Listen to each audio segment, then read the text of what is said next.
Today is quite a special question because I'm going to talk about something that makes sense for you in English and that probably won't make any sense in the French version. See you in a minute.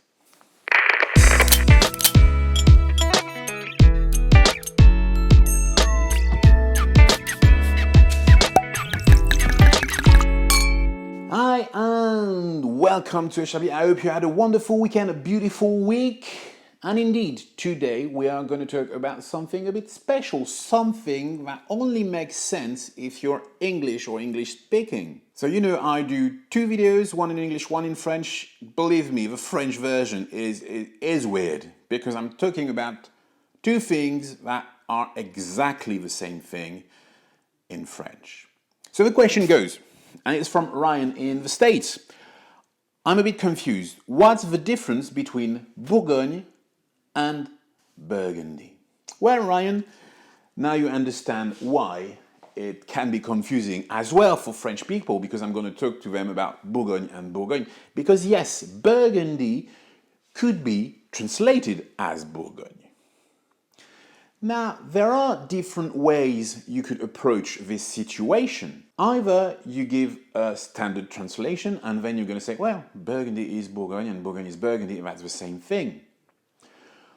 You could also take another route, meaning that Bourgogne is attached to wines, so wines of Bourgogne or Bourgogne wines, and Burgundy would be attached either to a colour, because I know that means a colour in your countries, or to a region.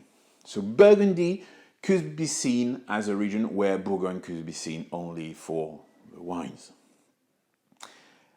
I know I'm not really making sense at this point, but indeed there are no real differences between Bourgogne and Burgundy. It's just terminology, it's just a way of expressing something. So Bourgogne and Burgundy are basically the same things. Only on the wine labels, you won't see any kind of translation because those, what we call appellations, wine names, are actually controlled or protected.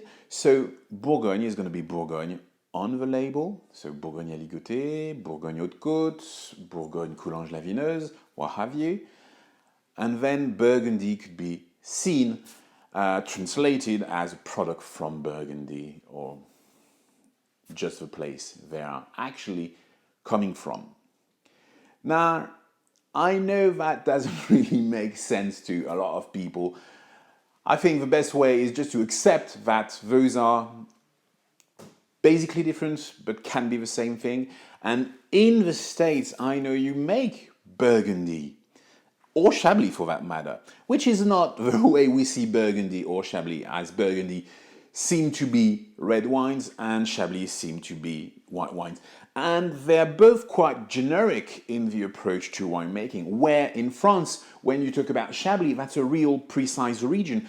Those are lands where vines are planted, and only if grapes are picked from those lands can you make that wine, and it goes the same way for Bourgogne, for Burgundy.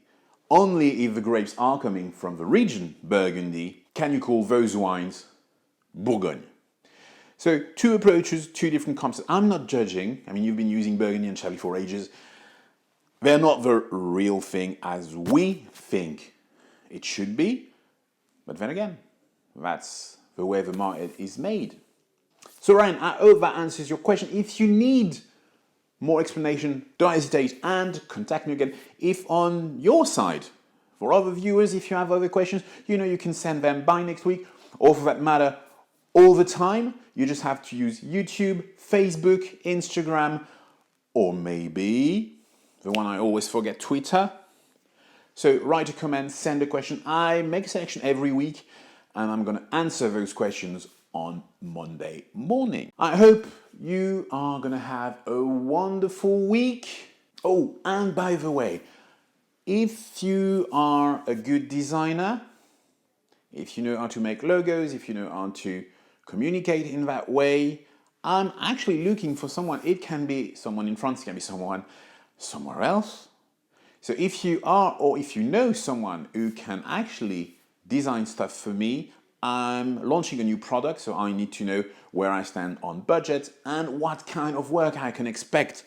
What's the level of graphic designers today? So if you know someone, have them call me, or probably easier to send me an email, maybe with a portfolio so I can see what kind of work they're in. I hope you're going to have a wonderful week again. Remember, keep on tasting. Bye-bye.